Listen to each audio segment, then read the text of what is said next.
జూబ్లీహిల్స్ ఉపపోరులో అమీ తేల్చుకోవటానికి BRS party సిద్ధమైంది. BRS party car శ్రేణులు జోరుగా ప్రచారంలో దూసుకుపోతున్నటువంటి పరిస్థితి ఉంది.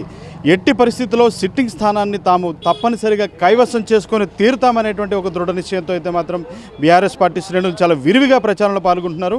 ప్రస్తుతం మనం వెంగళరావు నగర్లో ఉన్నాం. మనతో మాజీ ఎమ్మెల్యే ఉన్నారు, మనం మాట్లాడదాం. సార్ చెప్పండి, ఎట్లా జూబ్లీహిల్స్ పరిస్థితి చూస్తే నిన్న షేక్పేట ఒక్కసారిగా షేక్ అయిపోయిన, అంటే ఆ స్థాయిలో భారీ జనసంద్రోహం అక్కడ రావటం, కేటీఆర్ గారి ప్రసంగం, మరో పక్కన అభ్యర్థిగా ఉన్న బీఆర్ఎస్ పార్టీ అభ్యర్థి సునీత గారి ప్రసంగంతో ఒక్కసారిగా కొంత ఉద్వేగానికి కూడా చాలామంది గురయ్యారు. ఎలా ఉండబోతుంది? చాలా బ్రహ్మాండంగా ఉంటుంది. మేము ఇక్కడ గెలుస్తున్నాం అంతే. వీళ్ళకి ఎన్ని చెప్పినా కానీ లాస్ట్కి కావాల్సింది రిజల్టే. కాంగ్రెస్ పార్టీ వాళ్ళు దింపుడు గల్ల ఆశ అంటారు.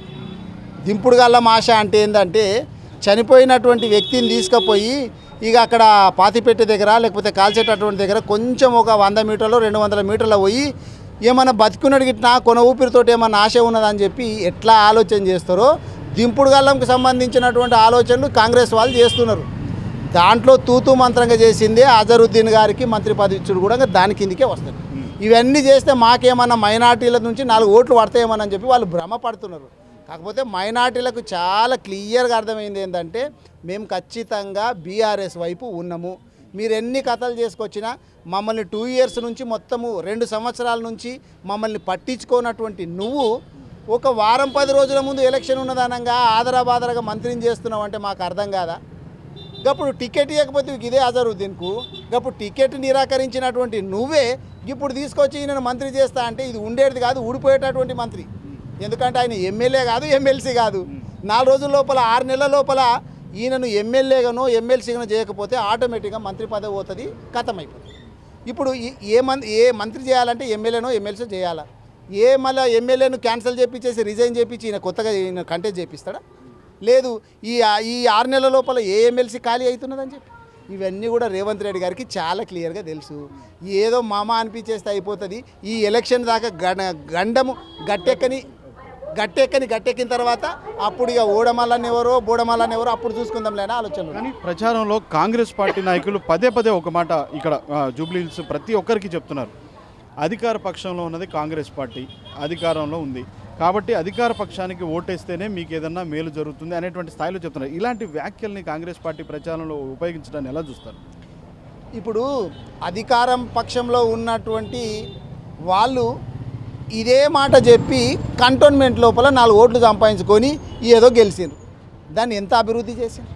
కంటోన్మెంటు సజీవ సాక్ష్యం కదా.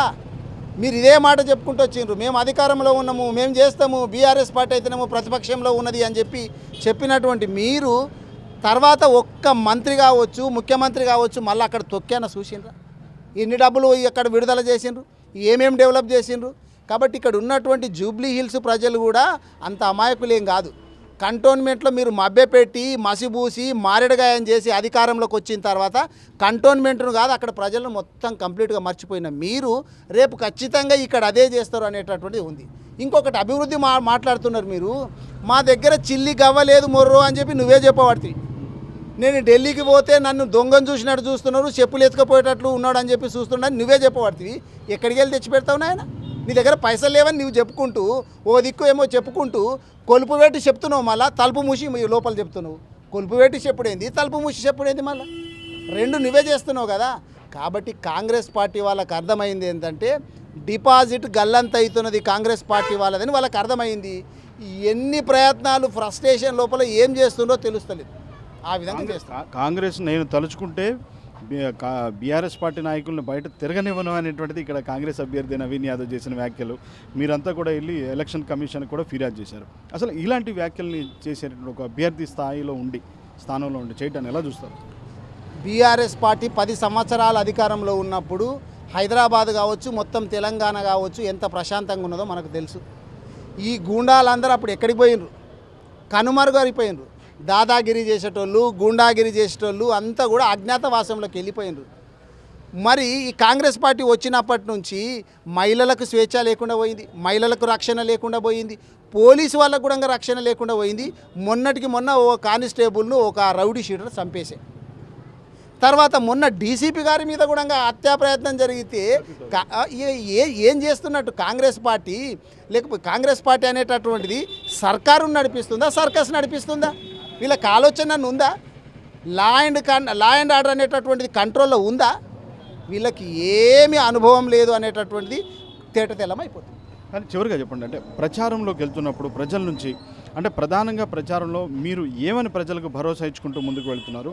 ప్రజల నుంచి ఏ విధమైనటువంటి స్పందన వస్తుంది? ఎలాంటి అనుభవం ఎదురవుతుంది మీకు? మేము ప్రచారానికి పోతుంటే మేము భరోసా ఇచ్చుడు అవసరం లేదు, వాళ్ళే మాకు భరోసా ఇస్తున్నారు. మేము ఖచ్చితంగా మీకే ఓటేస్తాము, తప్పిదారిపోయి ఇంట్లో బురదల పడ్డట్టు కాంగ్రెస్ పార్టీకి ఓటేసి మేము తప్పు చేసుకున్నామని చెప్పి చెంపలేసుకునేటటువంటి పరిస్థితి ఓటర్లకు వచ్చింది. ఇది ఇక్కడ ఉన్నటువంటి 4 లక్షల ఓటర్ల చేతుల లోపల తెలంగాణ రాష్ట్రంలోని 4 కోట్ల మంది భవిష్యత్తు ఆధారపడి ఉన్నది.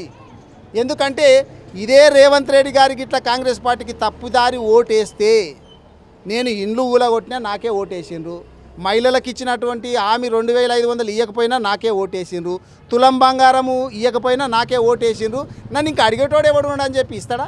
ఇయ్యడు. కానీ ఇక్కడ కాంగ్రెస్ పార్టీకి కర్రు కాసి వాత పెడితే తెలంగాణ రాష్ట్రంలో మొత్తం వీళ్ళు ఇచ్చినటువంటి హామీలు ఇవ్వక తప్పని పరిస్థితి ఏర్పడుతుంది.